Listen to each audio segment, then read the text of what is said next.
আসসালামু আলাইকুম। ফারহানাস ড্রিম পেজে সবাইকে স্বাগতম। আশা করি সবাই ভালো আছেন। আজকে একটি মজার রেসিপি শেয়ার করছি, যারা ছোট মাছ খেতে পছন্দ করেন তাদের জন্য খুবই ভালো লাগবে।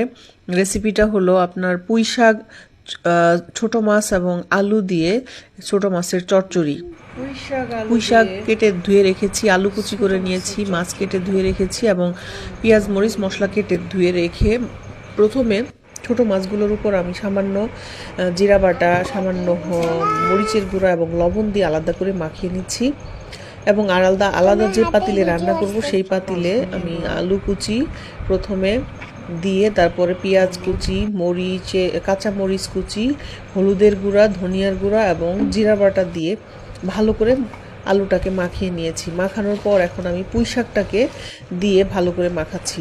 পুঁই শাক এবং আলুটাকে ভালো করে মাখানো হয়ে গেলে আমি আলাদা পাত্র থেকে যে মাছটা আলাদা করে মাখিয়ে রেখেছিলাম সেই মাছটা উপরে ছিটিয়ে দিব।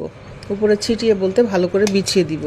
বিছানো হওয়ার পর এই মাছের উপর আমি ধুয়ে রাখা পানিটা, মশলার পানিটা দিয়ে দিচ্ছি। মাছটা সিদ্ধ হওয়ার জন্য আমি চুলায় দিয়ে হাই হিটে ঢাকনা দিয়ে ঢেকে দিয়েছি। মাছটা বলক চলে এসেছে এবং শাকের উপরে পানি চলে আসছে, তার মানে শাক থেকেও পানি বের হয়েছে এবং আমি যে পানি দিয়েছি সব মিলে মাছটা রান্না হয়ে গিয়েছে। এই তো মাছের পানি শুকিয়ে গেলে আমাদের হয়ে গেল পুঁই শাক দিয়ে ছোট মাছের চচ্চড়ি।